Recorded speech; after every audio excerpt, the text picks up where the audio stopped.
गौरांग गुनेरा निधि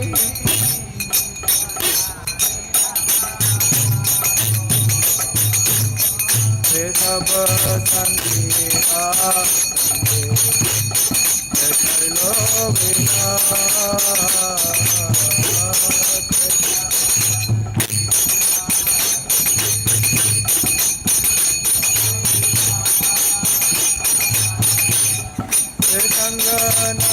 आया संगे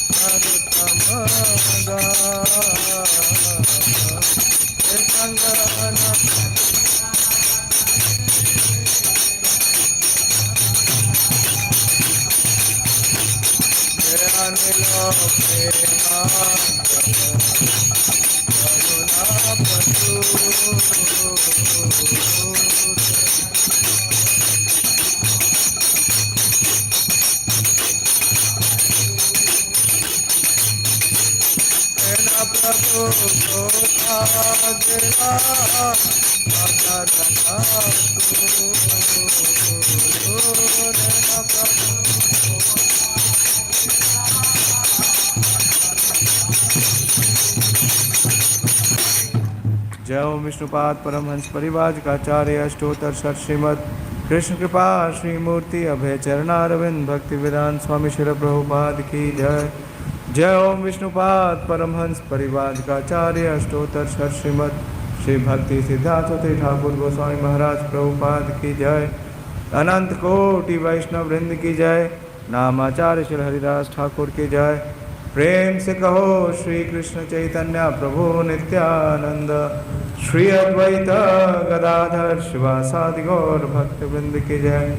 श्री श्री राधा कृष्ण गोप गोपीनाथ श्याम कुंड राधा कुंड गिरि गोवर्धन की जय। श्री वृंदावन धाम की जय। श्री मथुरा धाम की जय। श्री नवदीप मायापुर धाम की जय। पुरुषोत्तम क्षेत्र जगन्नाथपुरी धाम की जय। गंगा माई की जय। यमुना माई की जय। तुलसी देवी की जय। भक्ति देवी की जय। शिला गोपाल भट्ट गोस्वामी तिरुभाव तिथि महामहोत्सव की जय। निताय गौर प्रेमानंदी। All glories to the assembled devotees, all glories to the assembled devotees, all glories to Sri Guru and Gauranga। हरे कृष्णा। तो बहुत ही विशेष चरित्र है शिला गोपाल भट्ट गोस्वामी का, लेकिन दुर्भाग्य से इसका वर्णन किसी भी शास्त्र में नहीं है। महाप्रभु के जीवन और उनके पार्षदों से संबंधित 3 मुख्य ग्रंथ हैं। सबसे पहला है श्री चैतन्य भागवत, उसमें इनका कोई वर्णन नहीं है। फिर है श्री चैतन्य मंगल, उसमें भी इनका कोई वर्णन नहीं है। और श्री कृष्णदास कविराज गोस्वामी द्वारा रचित श्री चैतन्य चरितामृत, उसमें स्वयं श्री गोपाल भट्ट गोस्वामी ने उन्हें निषेध किया कि मेरा वर्णन मत करो। तो इनका वर्णन कैसे करें? लेकिन प्रभुपाद जी की अनुकंपा से प्रभुपाद जी ने एक विशेष तात्पर्य दिया है आदि लीला में। हम उसी के आधार पे इनका गुणगान करेंगे। जयो जयो श्री चैतन्य जयो नित्यानंद,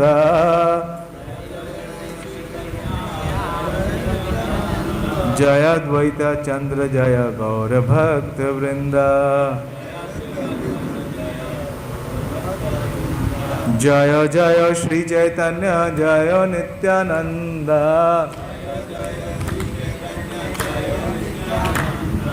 जय द्वैत चंद्र जय गौर भक्त वृंदा,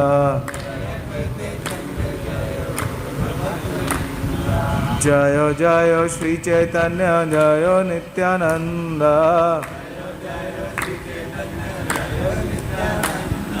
जय द्वैत चंद्र जय गौर भक्त वृंदा। यहाँ बोर्ड पर डिस्प्ले आ जाएगा। हाँ, ये है आदि लीला अध्याय 10 और प्यार संख्या 105। अध्याय 10 श्लोक संख्या 105। चैतन्य वृक्ष की स्कंद शाखाएं तथा उपशाखाएं। श्री गोपाल भट्ट एक शाखा सर्वोत्तम,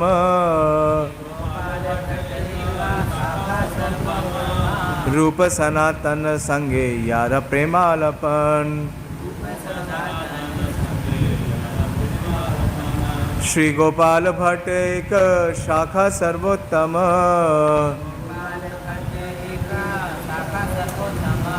रूप सनातन संगे यार प्रेम आलापन।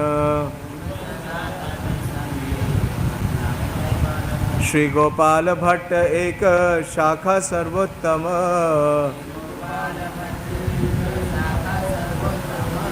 रूप सनातन संगे यार प्रेम आलापन।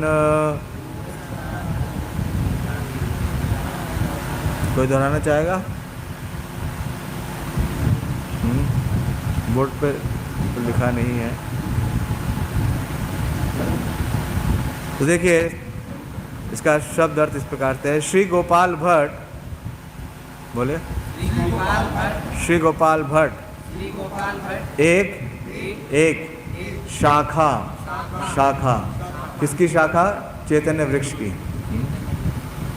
सर्वोत्तम, सर्वोत्तम है, यानी कि चैतन्य महाप्रभु की जितनी शाखाएं उपशाखाएं हैं उनमें से सर्वोत्तम शाखा कविराज गोस्वामी कह रहे हैं।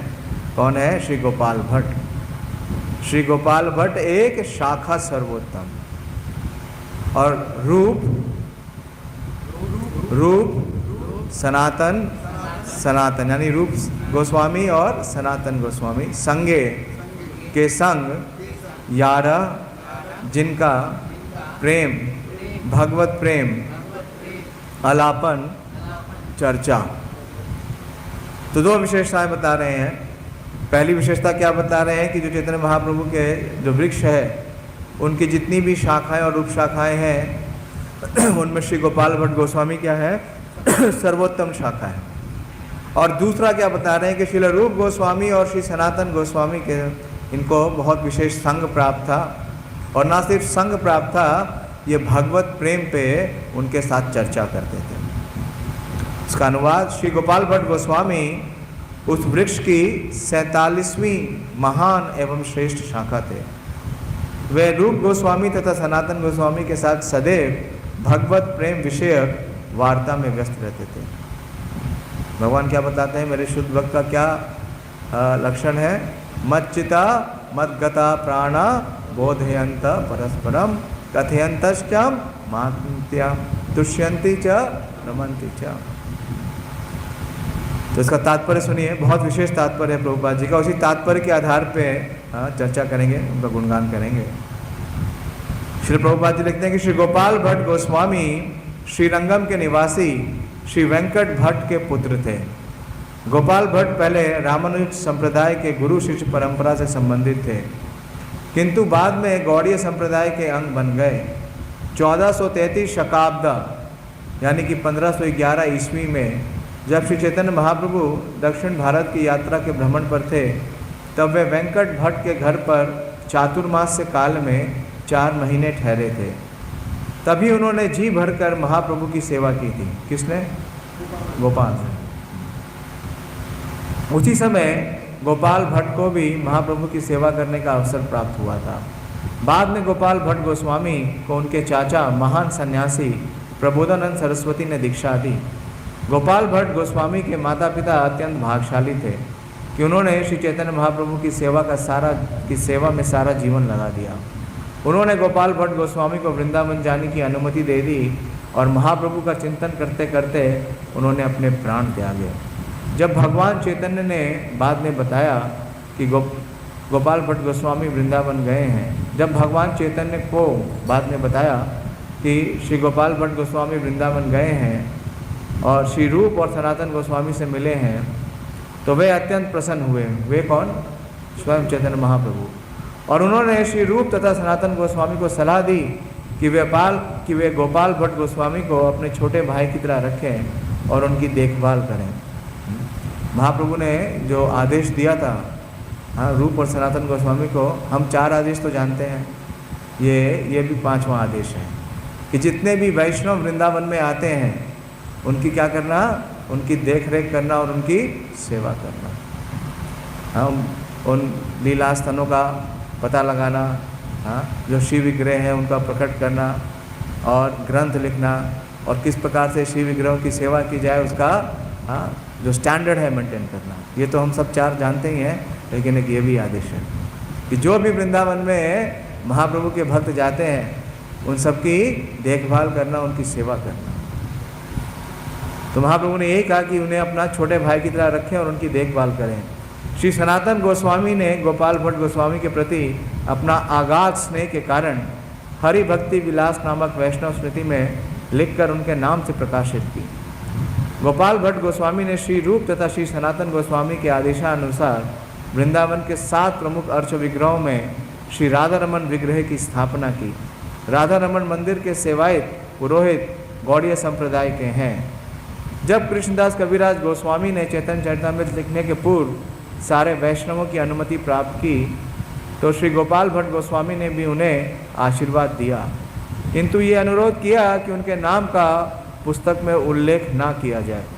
इसलिए कृष्णदास कविराज गोस्वामी ने बहुत ही सतर्कता पूर्वक चैतन्य चरितामृत में एक आध स्थानों पर ही श्री गोपाल भट्ट गोस्वामी का नामोल्लेख किया है।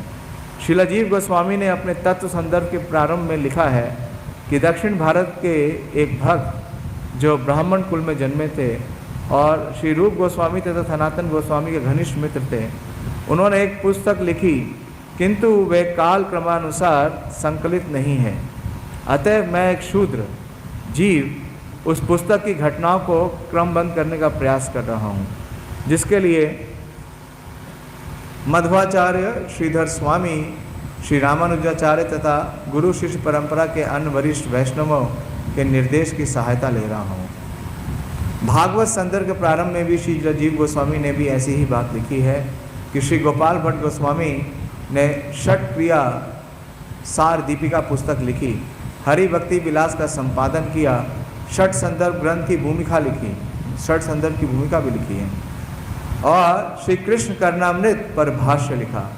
उन्होंने वृंदावन में श्री राधा रमन अर्च विग्रहों की स्थापना की। गौर गुणादेश दीपिका 184 में उल्लेख है कि कृष्ण लीला में पहले उनका नाम अनंग मंजरी था। कभी कभी उन्हें गुण मंजरी का अवतार भी बतलाया जाता है। श्रीनिवास आचार्य तथा गोपीनाथ पुजारी उनके 2 शिष्य थे। ओम अज्ञानतिमिरन्धस्य ज्ञानाञ्जनशलाकया चक्षुरुन्मीलितं येन तस्मै श्रीगुरुवे नमः। श्रीचैतन्यमनोभीष्टं स्थापितं येन भूतले स्वयं रूप कदा मह्यं ददाति स्वपदान्तिकं। वन्देऽहं श्रीगुरो श्रीयुतपदकमलं श्रीगुरून् वैष्णवांश्च श्रीरूपं साग्रजातं सहगण रघुनाथान्वितं तं सजीवं साद्वैतं सावधूतं परिजनसहितं कृष्णचैतन्यदेवं श्रीराधा कृष्णपादान् सहगण ललिता श्रीविशाखान्वितांश्च। हे कृष्ण करुणा सिंधु दीनबंधु जगत्पते गोपेश गोपिका कांत राधा कांत नमोस्तुते। ताप्त कांचन गौरांगी राधे वृंदावनेश्वरी वृषभानुसुते देवी प्रणमामि हरिप्रिये। वाञ्छाकल्पतरुभ्यश्च कृपा सिन्धुभ्येव च पतितानां पावनेभ्यो वैष्णवेभ्यो नमो नमः। जय श्री कृष्ण चैतन्य प्रभु नित्यानंद श्री अद्वैत गदाधर शिवासादि गौर भक्त वृंद। हरे कृष्णा कृष्णा कृष्णा हरे हरे, हरे राम राम राम हरे हरे। नमो विष्णुपादाय कृष्णप्रेष्ठाय भूतले श्रीमते भक्तिवेदांत स्वामिनिति नामिने। नमस्ते सारस्वते देवे गौरवाणी प्रचारिणे निर्विशेष शून्यवादी पाश्चात्य देशतारिणे। हरे कृष्णा। यहाँ उपस्थित सभी वैष्णवगण, विशेष रूप से मेरे गुरुजन हिज ग्रेस वंशीवर्धन प्रभु जिन्होंने हमें भक्ति शास्त्री पढ़ाया, उनके सामने बोलने का साहस तो नहीं कर सकता, लेकिन उनसे आशीष की कृपा की याचना करता हूँ कि आज श्रील गोपाल भट्ट गोस्वामी के जीवन चरित्र से कुछ प्रासंगिक बोल पाऊँ। हरे कृष्ण। तो जो हमने ये विरहा, स्वपार्षद विरहा, जो दलित विलाप, ये भजन गाया, उसमें श्री नरोत्तम दास ठाकुर उसके अंतिम पंक्ति में बोल रहे हैं, श्री रामचंद्र संग मांगे नरोत्तम दास। तो श्री रामचंद्र जो कविराज हैं वो कौन है? वो श्री श्रीनिवास आचार्य के शिष्य हैं। और श्री श्रीनिवास आचार्य ने जो षड गोस्वामियों के अष्टकम है, जो गुणगान है, वो लिखा। कृष्णा कीर्तन नाम गान नर्तन परो प्रेमामृतांबो निधि धीरा धीर जन प्रिय प्रिय करो निर्मत्सरो पूजितो श्री चैतन्य कृपा भव भुवि भरो हराहं तारको वंदे रूप सनातनो रघुयुगो श्री जीव गोपाल को। वास्तव में षड गोस्वामियों का गुणगान बिना षड गोस्वामी अष्टक के नहीं हो सकता। जैसे मैंने बताया कि श्री रामचंद्र कविराज शिष्य हैं श्रील श्रीनिवास आचार्य के, और श्रील श्रीनिवास आचार्य शिष्य हैं श्रील गोपाल भट्ट गोस्वामी के। और जैसा कि श्रील प्रभुपाद जी चर्चा कर रहे हैं कि जब श्री चैतन्य महाप्रभु ने संन्यास लिया, तो संन्यास लेने के उपरांत उन्होंने अपना हेडक्वार्टर कहाँ बनाया? जगन्नाथपुरी धाम में। और जब जगन्नाथपुरी धाम में महाप्रभु पहुँचे तो उसके बाद उन्होंने अपना पहला जो ट्रैवल किया वो किया दक्षिण भारत की यात्रा में। और जब वो ट्रैवल कर रहे थे 1510 में संन्यास लेने के बाद महाप्रभु ने माघ मास में संन्यास लिया, और जो मार्च है, मार्च में वो पहुँचे जगन्नाथपुरी, और केवल 1 माह के बाद ही उन्होंने वैशाख मंथ में अपनी यात्रा प्रारंभ कर दी, दक्षिण भारत की यात्रा। तो 2 वर्ष तक महाप्रभु की यात्रा है। तो वैशाख मास 1510 में उन्होंने यात्रा प्रारंभ की, और जैसे प्रभुपाद जी लिख रहे हैं कि आषाढ़ मास 1511, 1 वर्ष के लगभग होने पे महाप्रभु कहाँ पहुँचे? श्रीरंगम। और श्रीरंगम में जब महाप्रभु पहुँचते हैं तो चैतन्य चरितामृत में उसका कविराज गोस्वामी ने वर्णन किया है, तो कुछ वहाँ से प्रस्तुत करते हैं। तो चैतन्य महाप्रभु जब जा रहे थे तो उन्होंने विशेष रूप से जो जिस स्थान से वो गुजरे, कूर्म क्षेत्र होते हुए, और फिर वो गोदावरी के तट पे गए, और श्री रामानंद राय के साथ उनका संवाद हुआ। और अब महाप्रभु आ गए हैं कावेरी के तट पे, गोदावरी के तट से कावेरी के तट पे। और जो कविराज गोस्वामी लिख रहे हैं, ये मध्य लीला अध्याय 9, और अध्याय का नाम है श्री चैतन्य महाप्रभु की तीर्थ यात्राएं। तो अभी बहुत विशेष अवसर है, 2 माह के बाद यानी कि अक्टूबर माह में हमारे गुरुदेव का भी यात्रा हो रहा है रामेश्वर का। और हमें रामेश्वर के बहुत पास ही है श्रीरंगम, ज़्यादा दूर नहीं है। कल ही कुछ भक्त टिकट बना रहे थे, तो उन्होंने यही टिकट बनाई कि श्रीरंगम होते हुए कहाँ जाएंगे? श्री रामेश्वर। तो जब चैतन्य महाप्रभु वहाँ पहुँचे तो उन्होंने क्या किया? कविराज गोस्वामी लिख रहे हैं, पापनाशने विष्णु कैला दर्शन श्रीरंग क्षेत्र तबे करिला गमन। तो शिव क्षेत्र नामक तीर्थ देखने के बाद चैतन्य महाप्रभु पाप नाशन आए। वहाँ उन्होंने भगवान विष्णु के मंदिर का दर्शन किया, और अंत में वे श्रीरंग क्षेत्र पहुँचे। चैतन्य चरितामृत के माध्यम से हम जान सकते हैं आसपास क्या देखने का स्थान है। तो भगवान विष्णु का एक दर्शन है वहाँ पे, जिस क्षेत्र का नाम है पापनाशन। उसके पश्चात महाप्रभु क्या करते हैं? कावेरी ते स्नान करी देखी रंगनाथ स्तुति प्रणति कैला मानिला कृतार्थ। तो महाप्रभु जहाँ भी जाते हैं तो ये सिद्धांत स्थापित करते हैं। तो सबसे पहले वो क्या करते हैं? वहाँ पे जो नदी है या जो वहाँ पे कुंड है, तो वहाँ पे वो स्नान करते हैं। तो कावेरी नदी में स्नान करने के बाद श्री चैतन्य महाप्रभु ने रंगनाथ मंदिर देखा, और वहाँ स्तुति की तथा प्रणाम किया। इस तरह उन्होंने अपने आप को कृतार्थ माना। और इसी मंदिर में, श्री रंगनाथ जी के मंदिर में श्री वेंकट भट्ट है। वेंकट भट्ट की क्या भूमिका है वहाँ पे? वो वहाँ के सेवायत हैं, पुजारी हैं। प्रेमावेशे कैला बहुत गान नर्तन, देखी चमत्कार हैला सब लोके रामन। तो जब चैतन्य महाप्रभु भगवान का दर्शन ले रहे थे, तो दर्शन कैसे लेना है महाप्रभु शिक्षा दे रहे हैं। प्रेमावेश कैला बहुत गान नर्तन। तो इस्कॉन के मंदिरों में जब भी प्रवेश होता है, मैं आया तो सब भक्त नाच रहे थे और गा रहे थे, नर्तन कर रहे थे और गान कर रहे थे। तो ये, लेकिन वहाँ पे रंगनाथ जी के मंदिर में ये कॉमन सीन नहीं था, ये अनकॉमन था। तो देखी चमत्कार होइला सब लोके रमन।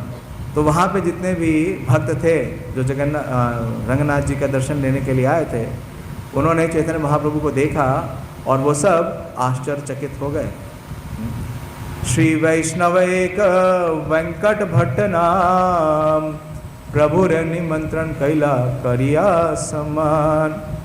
तो जब महाप्रभु वहाँ पर नृत्य कर रहे थे, और महाप्रभु का नृत्य कैसा है? बहुत ही विशेष है, उद्दंड है। हाँ, महाप्रभु जब नृत्य करते हैं तो भावावेश में आ जाते हैं और भाव के सारे विकार प्रकट करते हैं। और उन विकारों को देख करके और महाप्रभु के सुंदर रूप लावण्य को देख के, हाँ, तो अभी तक तो जो श्रीरंगम के निवासी हैं उन्होंने क्या दर्शन किया है? रंगनाथ जी का जो विग्रह है वो क्या, कौन सा फॉर्म है भगवान का? भगवान कौन सी मुद्रा में है? शयन कर रहे हैं। हाँ, योग निद्रा में है, शयन कर रहे हैं। लेकिन अब उन्होंने कौन सा रूप देखा? भगवान का रूप देखा, जिसके अंदर भगवान नृत्य कर रहे हैं। तो जितने भी वहाँ के दर्शनार्थी थे, उनका सबका ध्यान कहाँ हो गया? आकर्षित हो गया चैतन्य महाप्रभु में। वो सब रंगनाथ जी को नहीं देखने लगे, वो सब किसको देखने लगे? चैतन्य महाप्रभु, क्योंकि उन्होंने भगवान को नृत्य करते हुए इस भाव के साथ कभी दर्शन नहीं किया। यहाँ तक कि जो उनके पुजारी थे श्री वेंकट भट्ट, वो भी अकस्मात बार बार पूजा अर्चना छोड़ करके चैतन्य महाप्रभु को देखने लगे। और उनके मन में इतनी व्याकुलता हुई कि कब वो चैतन्य महाप्रभु का दर्शन प्राप्त करेंगे। तो जैसे ही आरती समाप्त हुई, समापन हुआ उसका, तुरंत उन्होंने क्या किया? उन्होंने आकर के चैतन्य महाप्रभु को प्रणाम किया और उनसे ये निवेदन किया। तो प्रभुपाद जी लिखते हैं कि श्री वेंकट भट्ट एक वैष्णव थे और श्रीरंगम में जो सेवा होती है, श्रीरंगम किसका हेडक्वार्टर है? रामानुजाचार्य के संप्रदाय का। और जो ये वेंकट भट्ट है वो श्री संप्रदाय से हैं। प्रभुपाद जी लिख रहे हैं कि वेंकट भट्ट नामक एक वैष्णव ने श्री चैतन्य महाप्रभु को बड़े ही आदर के साथ अपने घर में आमंत्रित किया। श्री वेंकट भट्ट वैष्णव ब्राह्मण थे और वे श्रीरंग क्षेत्र के निवासी थे। वे श्री रामानुज की गुरु शिष्य परंपरा में थी। श्रीरंगम तमिलनाडु का एक महत्वपूर्ण तीर्थ स्थल है। तो जितने भी विष्णु मंदिर हैं उन सबों में सबसे जो विशाल विग्रह है वो श्रीरंगम का रंगनाथ जी का ही है। इस प्रांत के लोग वेंकट नाम नहीं रखते। श्री श्री जगन्नाथ बलदेव सुभद्रा जू की जय, श्री नरसिंहदेव भगवान की जय, चिंताई गौर सुंदर की जय। हरे कृष्ण। भले ही तो ये बता रहे हैं कि जो वेंकट भट्ट हैं वो वास्तव में श्रीरंगम से नहीं है, वो किसी अन्य क्षेत्र से हैं, लेकिन वो श्रीरंगम में निवास करते हैं। अतः ये माना जाता है कि वे उस प्रांत के नहीं थे, भले ही वे वहाँ दीर्घकाल से रह रहे थे। वेंकट भट्ट श्री रामानुज संप्रदाय के बड़गलई शाखा से संबंधित थे। उनके भाई श्रीपाद प्रबोधानंद सरस्वती रामानुज संप्रदाय के थे। वेंकट भट्ट के पुत्र बाद में गौड़ीय संप्रदाय में गोपाल भट्ट गोस्वामी के नाम से विख्यात हुए। उन्होंने श्री वृंदावन में राधा रमन मंदिर की स्थापना की। नरहरि चक्रवर्ती द्वारा लिखित भक्ति रत्नाकर ग्रंथों में उनके विषय में अधिक जानकारी प्राप्त होती है। श्रील प्रभुपाद जी के तात्पर्य से मिलता है कि हमें ना तो चैतन्य भागवत में, ना ही चैतन्य चरितामृत में और ना ही चैतन्य मंगल में विवरण मिलेगा। विवरण कहाँ मिलेगा? श्री भक्ति रत्नाकर में। लेकिन दुर्भाग्य से भक्ति रत्नाकर का प्रेजेंटेशन केवल बंगला में है। मैंने कई बार प्रयास किया लेकिन कुछ समझ में नहीं आता। हाँ, या तो बंगला सीखें, हाँ, तब हम भक्ति रत्नाकर के प्यारों से श्री गोपाल भट्ट गोस्वामी का गुणगान कर सकते हैं। तो देखिए कैसे सम्मान किया। तो जैसे ही इन चैतन्य महाप्रभु का आगमन हुआ और उनका दर्शन प्राप्त किया, पहला ही दर्शन प्राप्त किया, तो गोपाल भट्ट गोस्वामी के जो पिता हैं श्री वेंकट भट्ट, उनके हृदय में इतनी प्रेरणा हुई कि उन्होंने चैतन्य महाप्रभु को अपने घर आमंत्रित किया। किसके लिए? प्रसाद के लिए। निजे घरे लाना कैला पाद प्रक्षालन, से जल लाना कैला स्तवंशे भक्षण। तो अपने घर के अंतरंग प्रांगण में ले आए और सबसे पहले क्या किया, क्योंकि चैतन्य महाप्रभु किस वेशभूषा में है? सन्यासी हैं। हाँ, तो चैतन्य महाप्रभु ने जब सन्यास लिया तो एक कारण सन्यास का कविराज गोस्वामी लिखते हैं ये था कि जो भी सन्यासियों को सम्मान करते हैं उनको क्या होता है? आध्यात्मिक प्रगति मिलती है। तो जब भी कोई सन्यासी, इसलिए आप देखते हैं हमारे मंदिर के जितने भी भक्त हैं, जब भी सन्यासी आते हैं तो क्या कहते हैं? दंडवत प्रणाम करते हैं। सिर्फ दंडवत प्रणाम नहीं किया, उन्होंने उनका पाद प्रक्षालन किया। तो पाद प्रक्षालन भी करते हैं, लेकिन पाद प्रक्षालन के बाद क्या किया? सेई जल लाना कैला सवंशे भक्षण, कि परिवार के सारे सदस्य यानी कि श्री तिरुमल भट्ट, श्री वेंकट भट्ट, श्री प्रबोधानंद भट्ट, 3 भाई हैं, और उनके परिवार के जितने भी सदस्य हैं, और उन सदस्य में वेंकट भट्ट के पुत्र गोपाल भी हैं, उन सब ने क्या किया कि उस चरणामृत को, उसका पान किया। सारे लोगों ने इस चरणामृत का पान किया। तो जैसे ही गोपाल ने इस चरणामृत का पान किया, वो इतने प्रेमावेश में उद्यत हो गए कि वो अचेत हो गए। वो अचेत हो गए क्योंकि उस प्रेम को वो संभाल नहीं सके। और जैसे ही वो प्रेमावेश में अचेत हो गए तो चैतन्य महाप्रभु ने क्या किया? उन्हें सचेत करने के लिए अपने दोनों श्री चरणों को उनके मस्तक पर रख दिया।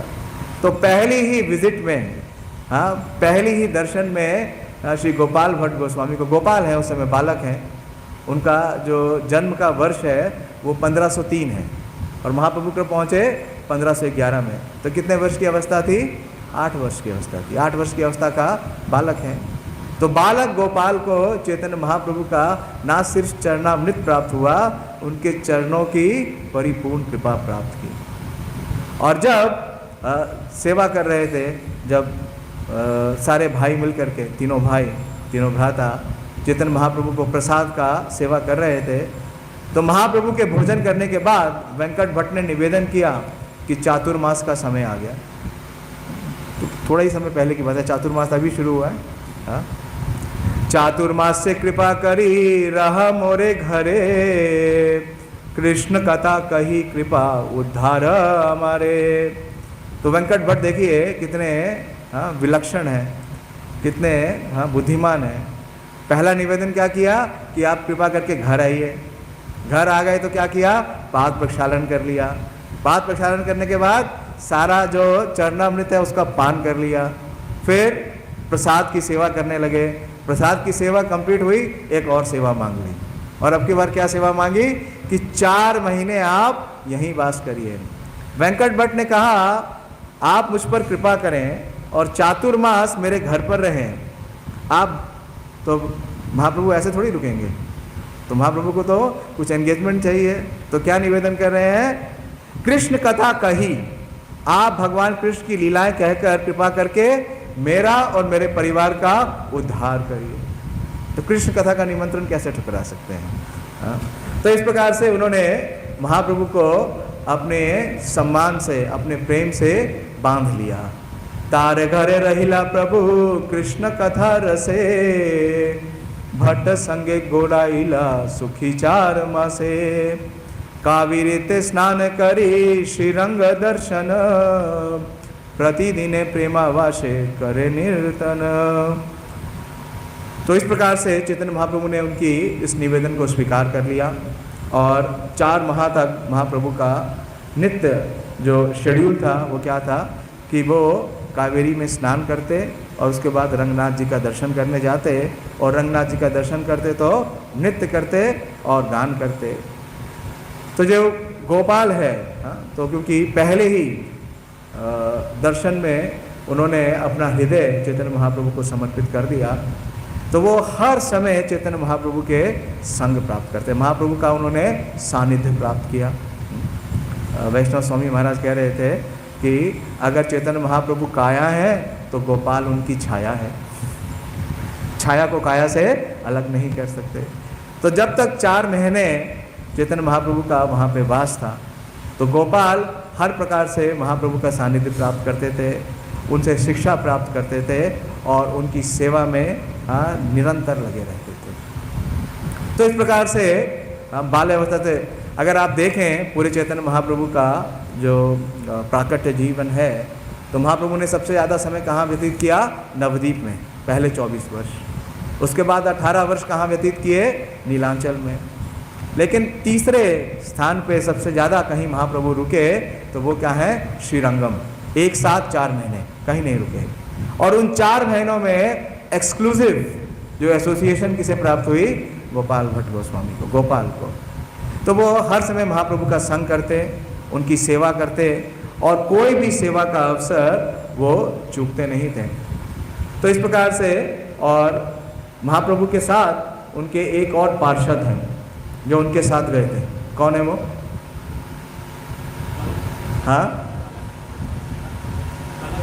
नहीं, हाँ कृष्णदास, काला कृष्णदास। अब ये मुझे पता नहीं वो काला कृष्णदास है या नहीं, कृष्णदास वर्णन है, प्रभु जी बतला सकते हैं। हाँ, तो इस प्रकार से वो ना तो सिर्फ महाप्रभु से कृष्ण कथा सुनते, वो जो कृष्णदास हैं, जो महाप्रभु के सेवक हैं, उनसे गौर कथा भी सुनते, विशेष रूप से नवद्वीप कथा। और जब वो नवद्वीप का वर्णन सुनते कि किस प्रकार से महाप्रभु ने अपना कीर्तन विलास किया है, तो वो बहुत विलाप करते, वो ब्रह्मा जी को ये भर्त्सना करते कि आपने मेरा जन्म क्यों इतना विलंब से किया, क्यों मुझे महाप्रभु की जो नवद्वीप लीला है उससे मुझे वंचित किया। तो इस प्रकार से एक दिन वो संताप कर रहे थे, रो रहे थे, तो बालक ही थे 8 वर्ष के, और रोते रोते उनको निद्रा आ गई। और निद्रा में उन्हें एक विशेष डिवाइन विजन हुआ, और क्या देखते हैं कि वो नवद्वीप धाम में प्रवेश कर गए हैं। और नवद्वीप धाम में जब वो प्रवेश कर गए हैं तो वो उस मध्य स्थान में आ गए हैं जहाँ पे चैतन्य महाप्रभु अपने पार्षदों के साथ अपना कीर्तन विलास कर रहे हैं। और नित्यानंद प्रभु ने उन्हें गोद में उठा लिया, उनका आलिंगन किया। अद्वैताचार्य प्रभु ने उनका आलिंगन किया। तो सारे चैतन्य महाप्रभु के पार्षदों के बीच में वो संकीर्तन कर रहे हैं। और इस प्रकार से वो विस्मित हो गए। उन्हें महाप्रभु की कृपा से कहाँ प्रवेश मिल गया? नवद्वीप धाम में। यद्यपि से लीला करे गौर राय, कौन कौन भाग्यवान देखी बरे पाए। तो महाप्रभु की जो लीला है वो नित्य है, लेकिन उसमें प्रवेश किसे मिल सकता है? जो बहुत ही भाग्यवान है। भारत भूमि ते होइला मनुष्य जन्म जार, जन्म सार्थक करी कर परोपकार। ब्रह्मांड भ्रमिते हो, क्या है? ब्रह्मांड भ्रमिते कौनो भाग्यवान जीव, गुरु कृष्ण प्रसादे पाए भक्ति लता। तो चैतन्य महाप्रभु की कृपा उन्हें प्राप्त हो गई। तो जैसे ही ये डिवाइन विजन हुआ, स्वप्न नहीं था, विजन था, उनको सीधा प्रवेश मिला। और जब वो प्रवेश से बाहर आए तो वो सीधे कहाँ पहुँच गए? उस कक्ष में पहुँच गए जहाँ स्वयं चैतन्य महाप्रभु उपस्थित थे, और जा करके उनके चरणों में प्रणाम करते हैं। तो महाप्रभु तो स्वयं परमात्मा है, अंतर्यामी है। वो समझ गए कि इन्होंने ये विजन ले लिया है। तो महाप्रभु ने उसी समय उन्हें जितनी जो ज्ञान है, जो भगवत तत्व है, वो उनके हृदय में प्रकट कर दिया। दिव्य ज्ञान हृदय प्रकाशित है। तो इस प्रकार से, क्योंकि समय बहुत सीमित है, 3 वर्णन करना चाहता हूँ। पहले तो उन्हें जो एसोसिएशन मिला जब चैतन्य महाप्रभु का, बस यही एसोसिएशन मिला पूरे जीवन पर। कितने वर्ष की अवस्था में? 8 वर्ष की अवस्था में। उसके बाद उन्हें उनका सानिध्य मतलब प्राप्त नहीं हुआ, केवल उनका जो आदेश है और शिक्षा है उसके अनुसार ही उनका जीवन रहा। तो इस प्रकार से उनको चैतन्य महाप्रभु ने निर्देश दिया चैतन्य महाप्रभु ने उसी अवस्था में जाने से पूर्व उनके पिता श्री वेंकट भट्ट को भी और गोपाल को ये निर्देश दिया। उन्होंने कहा कि आप गोपाल को मेधावी बनाइए, इनकी बहुत अच्छी उत्तम शिक्षा का प्रबंध करिए और इनका विवाह मत कीजिएगा। तो देखिए तीनों भाइयों के बीच में श्री प्रबोध भट्ट, श्री वेंकट भट्ट और श्री तिरुमल भट्ट, तो जैसा प्रभुपाद जी वर्णन कर रहे हैं कि प्रबोध भट्ट तो क्या है, सन्यासी हैं, तो उनके तो पुत्र होने का मतलब कोई संभावना ही नहीं है। और तिरुमल भट्ट के बारे में भी कोई वर्णन नहीं आता कि वो गृहस्थ आश्रम में थे। तो तीनों भाइयों के बीच में केवल एक ही बालक था, गोपाल, और महाप्रभु ने क्या कहा कि इसका विवाह मत करना। लेकिन गोपाल ये सहन नहीं कर सकते थे, क्या कि वो चैतन्य महाप्रभु से उनको विरह हो जाए। तो उन्होंने महाप्रभु से बहुत निवेदन किया कि मैं भी आपके साथ जाना चाहता हूँ। लेकिन महाप्रभु ने क्या कहा, स्थाने स्थितम श्रुतिगताम। महाप्रभु ने कहा कि आपके माता पिता क्या है, शुद्ध वैष्णव हैं, और जब तक ये जीवित हैं आप इनकी सेवा करो, और उसके पश्चात मैंने आपके लिए सेवा निर्धारित कर दी है। उन्होंने बताया कि उनके, तो देखिए चैतन्य महाप्रभु अपने पार्षदों को हैंड पिक करते हैं और ट्रेन करते हैं। जब वो वाराणसी जाएंगे तो किसको ट्रेन करेंगे, रघुनाथ भट्ट, जो कि तपन मिश्र के पुत्र हैं। तो इस प्रकार से ये निर्देश दिया, और इस निर्देश को उन्होंने अपने हृदय में धारण किया। महाप्रभु ने एक और विशेष बात बोली। महाप्रभु ने कहा कि जो मेरी वृत्ति है, जो मेरा संदेश है भगवत प्रेम का, उसका प्रसार मैं आपके शिष्यों के माध्यम से करूँगा। 8 वर्षीय गोपाल को महाप्रभु ने ही कहा, और ये कह के महाप्रभु आगे प्रस्थान करते हैं। और उनके प्रस्थान के बाद जो चैतन्य महाप्रभु का निर्देश है, संदेश है, उसमें गोपाल पूरी तरीके से रत हो जाते हैं। तो इनकी शिक्षा का भार इनके चाचा श्री प्रबोध भट्ट, जो कि बाद में श्री प्रबोधानंद सरस्वती, उन्हें दिया गया। और इन्होंने व्याकरण और अलंकार और वेद शास्त्र, वेदांत और भागवतम का बहुत ही गहन अध्ययन किया, और ये बहुत ही निपुण थे इसमें। और जब 20 वर्षों के उपरांत, यानी कि 1531 में इनके पिता और माता दोनों का तिरोभाव हुआ, वो अंतर्ध्यान हुए, वो कहाँ गए, वैकुंठ। तो उन्होंने निर्देश दिया कि आप कहाँ जाइए, वृंदावन।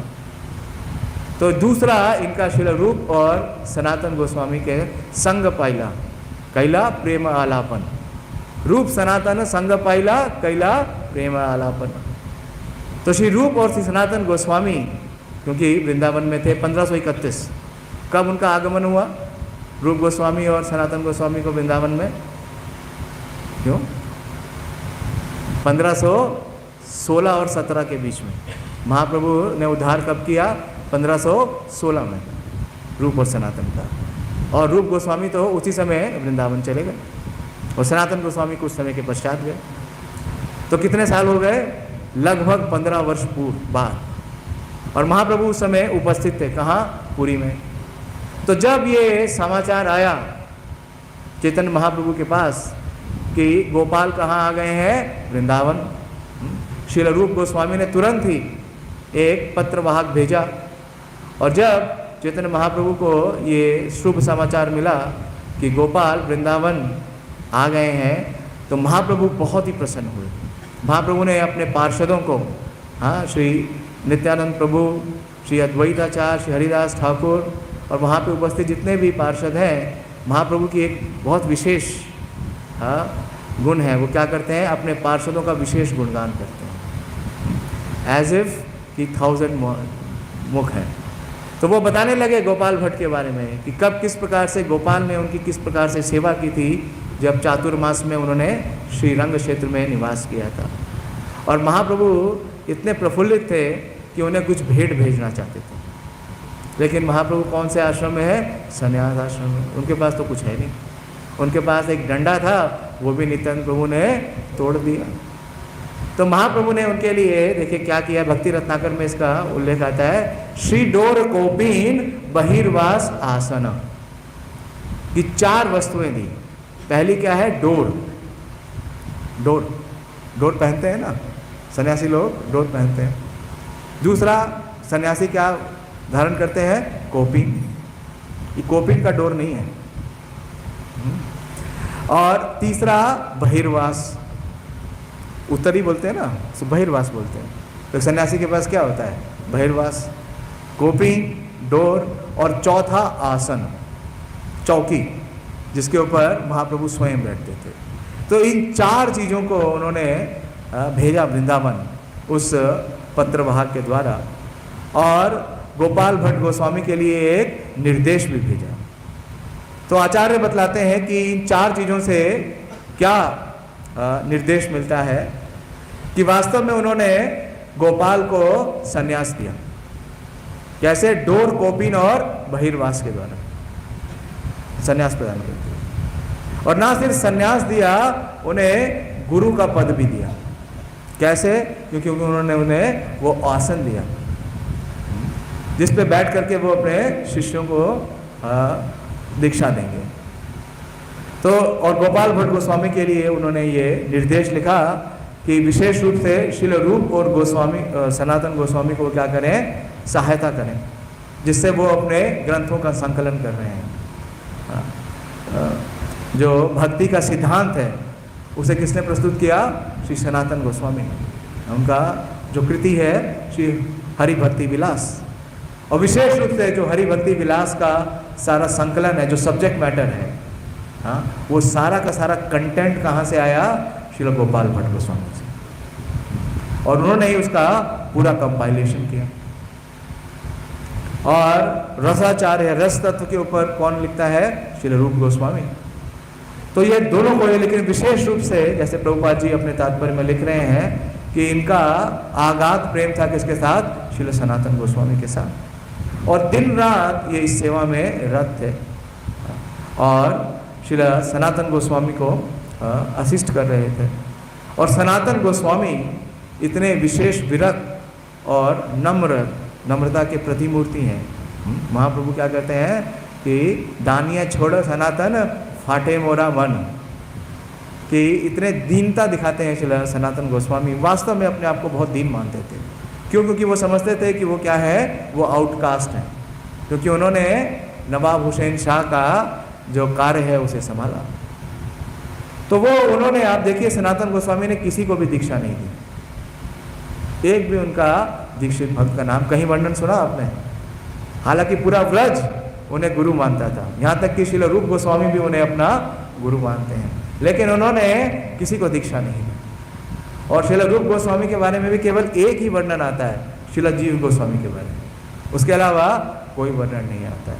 तो क्योंकि चैतन्य महाप्रभु ने उनके लिए आसन भेजा, तो श्री सनातन गोस्वामी ने इसे स्वीकार किया कि जो भी ब्रज में आएगा, जो गौड़िया बनेगा, उसको दीक्षा कौन देंगे, श्री गोपाल भट्ट गोस्वामी। और विशेष रूप से श्री श्रीनिवास आचार्य, उनको दीक्षा श्री गोपाल भट्ट गोस्वामी ने। तो इस प्रकार से अपनी सेवा में निरंतर रत थे। लेकिन थोड़े ही समय के बाद वो वर्ष आया 1534, और 1534 में क्या हुआ, 1534 क्यों विशेष है हमारे गौड़िया वैष्णवों के लिए? नहीं, महाप्रभु वृंदावन 1534 में गए। महाप्रभु ने अपनी प्रकट लीला का समावेश कर दिया। महाप्रभु अप्रकट हो गए। तो जब महाप्रभु अप्रकट हो गए तो गोपाल को इतनी विरह वेदना हुई, गोपाल भट्ट गोस्वामी को, कि वो सहन नहीं कर सके। वो अचेत हो गए। और उस विरह, क्योंकि उन्हें दोबारा 8 वर्ष के पश्चात कभी महाप्रभु से दोबारा मिलन प्राप्त करने का सौभाग्य प्राप्त नहीं हुआ। और उस विरह वेदना में वो इतने संतप्त हो गए, तो चैतन्य महाप्रभु दोबारा उन्हें प्रकट होते हैं और उन्हें एक निर्देश देते हैं कि अगर आप मुझे प्राप्त करना चाहते हो तो कहाँ जाओ, गंडकी हिमालय, और वहाँ मैं निश्चित रूप से आपके समक्ष प्रस्तुत हूँ। तो इसलिए श्री गोपाल भट्ट गोस्वामी वृंदावन से कहाँ जाते हैं? नेपाल, हिमालय, और उस स्थान पर जाते हैं गंडकी नदी में। और गंडकी नदी एक ऐसा विशेष स्थान है, वहाँ पे एक दामोदर कुंड है। मैं तो नहीं गया हूँ, आप में से कोई गया है गंडकी? हाँ, आप गए हैं?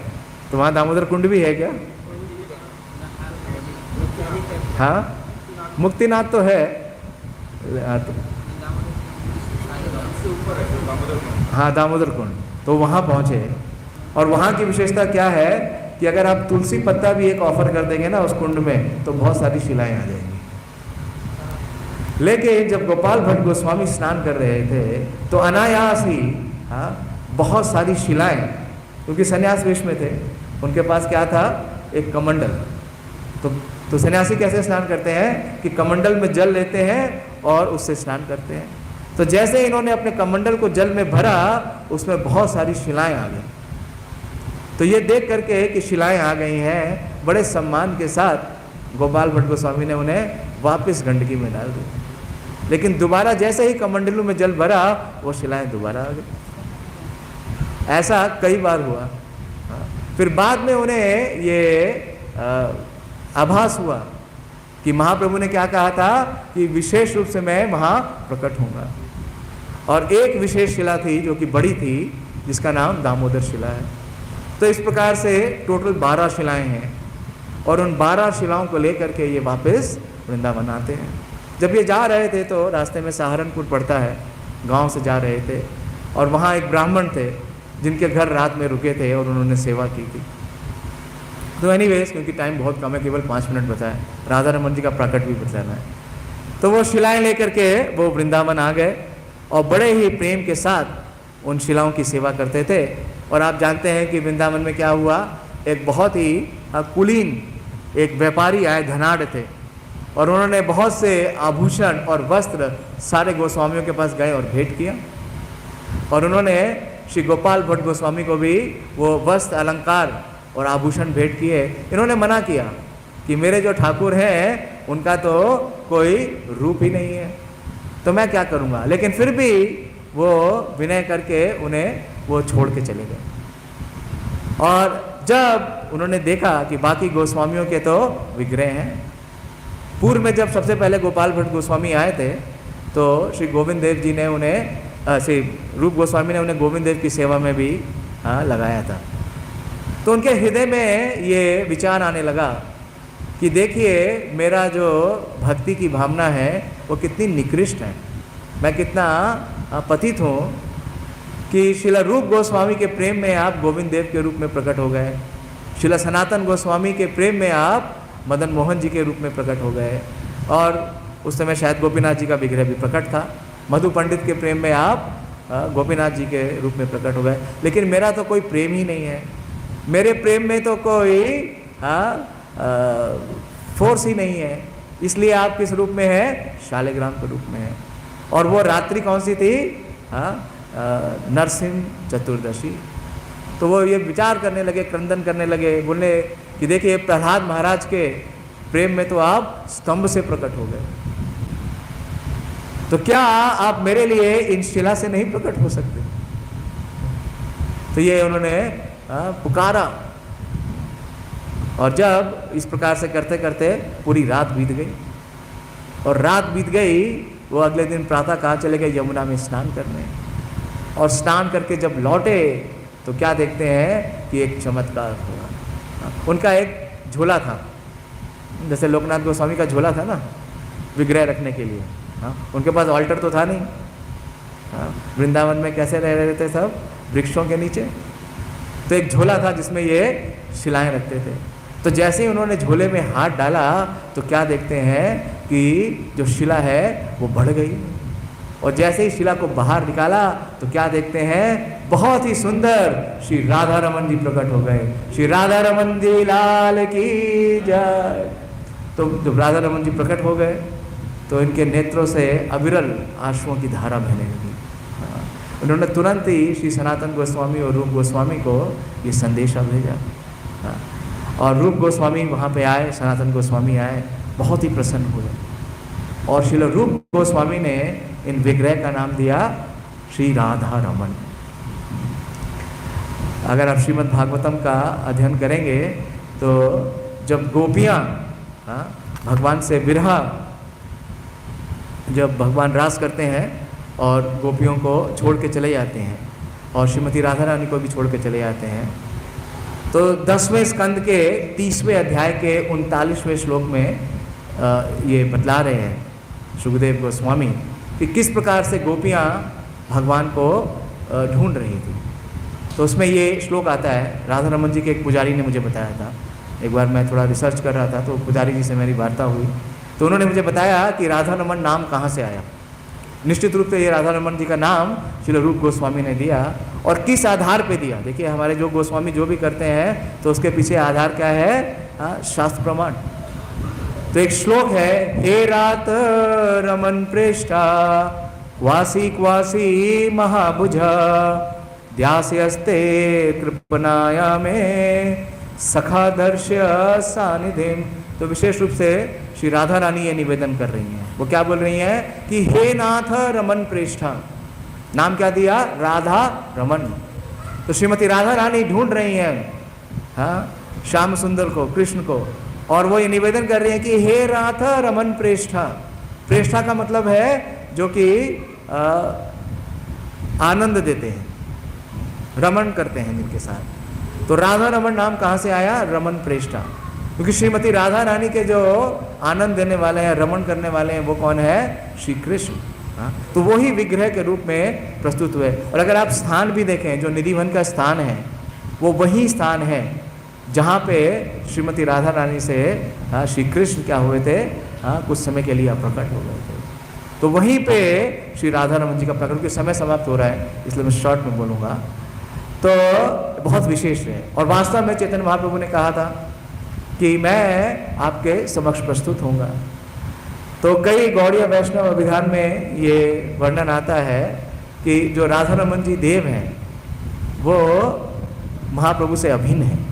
उनके जो चरण हैं वो श्री मदन मोहन जी के चरण से बिल्कुल अभिन्न है, और जो श्री गोपीनाथ जी का वक्षस्थल है वो ही वक्षस्थल श्री राधा रमन जी का है, और जो मुखारविंद है श्री राधा रमन जी का वो श्री गोविंद देव है।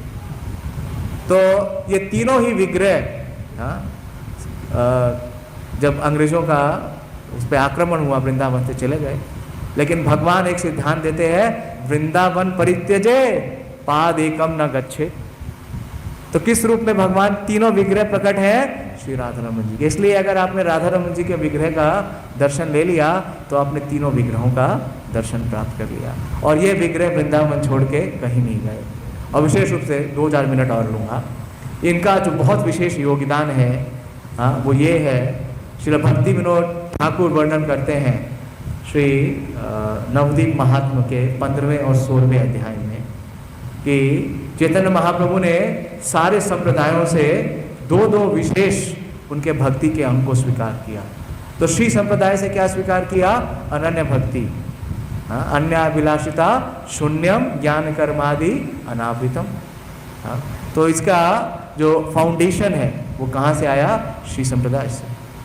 और दूसरा क्या स्वीकार किया उन्होंने, भक्त जन सेवा, वैष्णव सेवा, श्री संप्रदाय से। तो श्री भक्ति सिद्धांत सरस्वती ठाकुर ने भक्ति विनोद ठाकुर से ये प्रश्न किया, जैसा प्रभुपाद जी भी तात्पर्य में लिख रहे हैं कि श्री गोपाल भट्ट गोस्वामी तो श्री संप्रदाय से हैं, और फिर वो क्या हो गए, वैष्णव हो गए, महाप्रभु के संप्रदाय में गौड़िया हो गए। तो इनका ये कैसे शिफ्ट हुआ।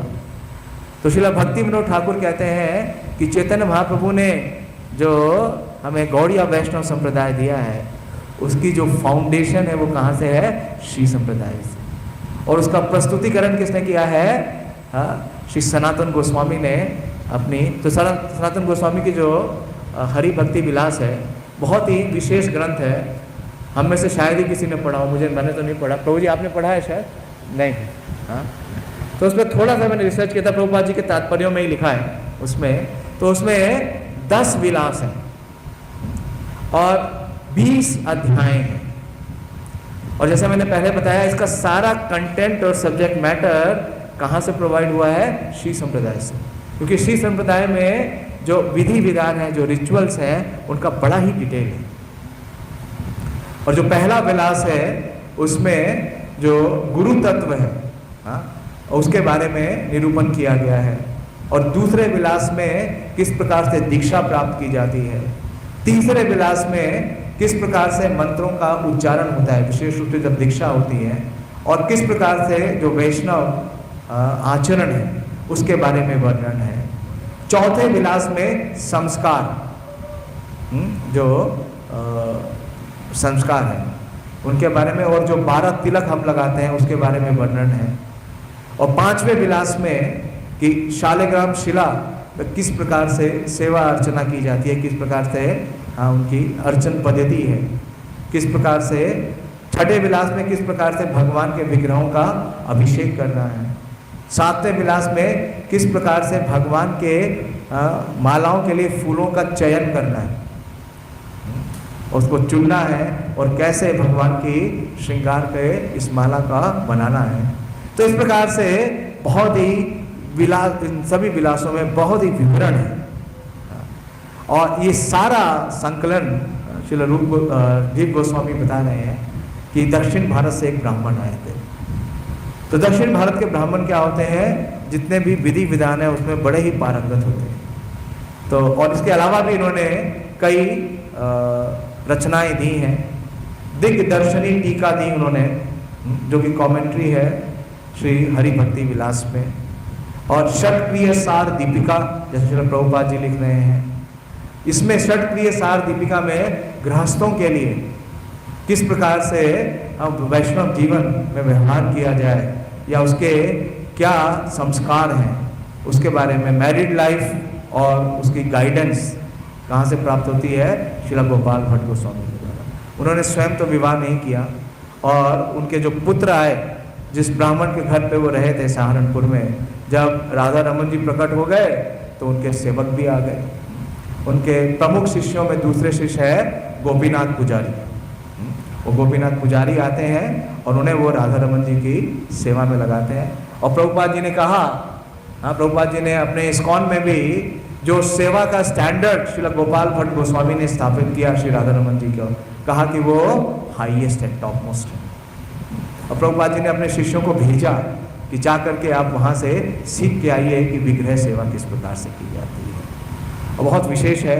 और 5 वर्ष के भगवान का जो वात्सल्य भाव है, जिस प्रकार से माता यशोदा सेवा करती हैं, उस भाव से श्री गोपाल भट्ट गोस्वामी ने श्री राधा रमन जी की सेवा अर्चना की। बहुत विशेष है, बहुत डिटेल्स हैं, लेकिन समय समाप्त हो गया है। और आज भी श्री राधा रमन जी का जो विग्रह है, उनसे आप देख सकते हैं, प्राण धन श्री राधा रमन जी लाल, जय जय जय श्री भट्ट गोपाल। तो गोपाल भट्ट गोस्वामी के प्रेम में श्री राधा रमन जी का प्राकट हुआ, और उनकी मुस्कान इतनी विशेष है कि उनके दंत दिखते हैं। और किसी विग्रह का आप दंत देख सकते हैं? नहीं देख सकते। और उनका विशेष डाइनिंग हॉल है, जैसे हम भोग लगाते हैं ना, बाकी विग्रहों के सामने भोग रखा जाता है, राधा रमन जी का ऐसा नहीं होता। राधा रमन जी का डाइनिंग हॉल है। राधा रमन जी अपने डाइनिंग हॉल में जाते हैं और भोग स्वीकार करते हैं। और वहाँ पे टाइमिंग भगवान, क्योंकि 5 साल के बालक है, तो आप वहाँ पे जाएंगे तो और बहुत विशेष है। जब भी भगवान को भोग लगेगा, वहाँ पे विशेष भजन चलता रहता है। आपने देखा है, वहाँ पे म्यूजिक और डांस हमेशा चलता रहता है। राधा रमन जी में जाएंगे, पीछे बैठने का स्थान है, वहाँ पे हमेशा देखेंगे आप भक्त लोग क्या कर रहे हैं, भजन कर रहे हैं। तो बहुत विशेष है। तो राधा रमन जी प्रकट हुए श्री गोपाल भट्ट गोस्वामी के प्रेम में, और इनके जीवन से हमें बहुत विशेष शिक्षा मिलती है। विशेष शिक्षा क्या है कि उनका समर्पण, वो अखंड ब्रह्मचारी रहे, और उन्होंने पूरा जो महाप्रभु का निर्देश मिला, उसी आदेश, 8 वर्ष की अवस्था में निर्देश मिला, और उस आदेश का यथारूप पालन किया, और श्रील रूप और सनातन गोस्वामी के अनुगत्य में उन्होंने वृंदावन में सेवा की। तो हम श्रील गोपाल भट्ट गोस्वामी के श्री चरणों में यही वंदना करें कि हमें भी ऐसी मति दे, हमें भी ऐसी बुद्धि दे कि हम भी अपने श्री गुरु के चरणों में सेवा कर सकें। श्री गोपाल भट्ट गोस्वामी तिरुभाव तिथि महामहोत्सव की उपस्थित सभी भक्तवृंद की जय। निताय गौर प्रेमानंदी। हरि हरि बोल। हरे कृष्ण।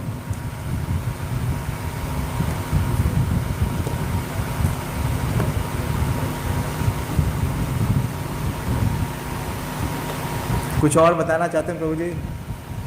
आप मुरारी केशव प्रसाद मुरारी को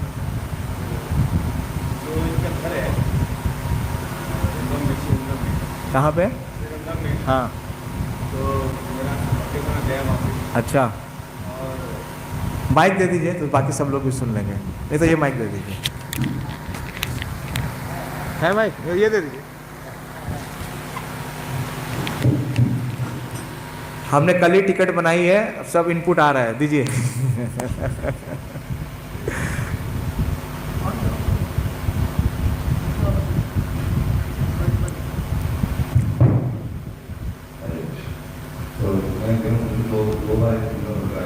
अच्छा,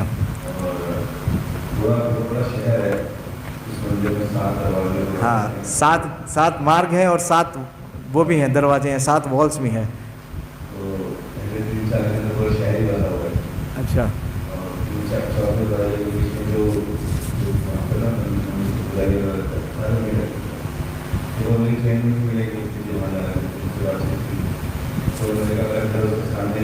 अच्छा,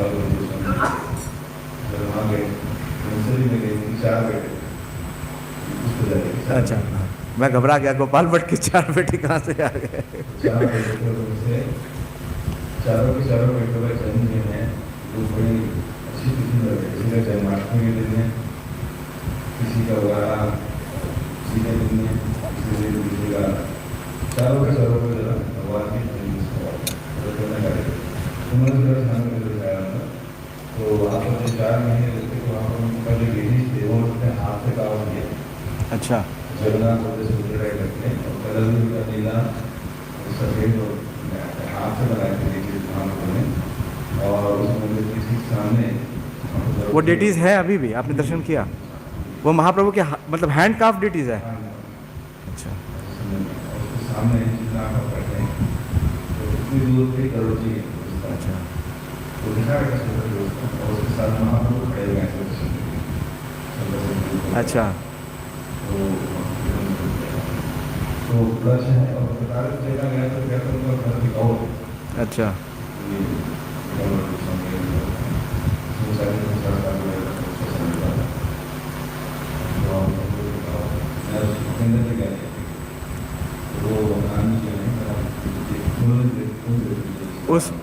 उस निवास में महाप्रभु 4 महान रुके थे। बहुत बहुत धन्यवाद। हाँ, कल से अब हम इंफॉर्मेशन कलेक्ट करें कहाँ कहाँ विजिट करना है। मेरा फर्स्ट विजिट होगा। तो आपने बता दिया। धन्यवाद। हाँ, हरे कृष्णा। ठीक है, समाप्त करें। हाँ, श्री चैतन्य चरितामृत की जय। श्री गोपाल भट्ट गोस्वामी तिरुभाव तिथि महामहोत्सव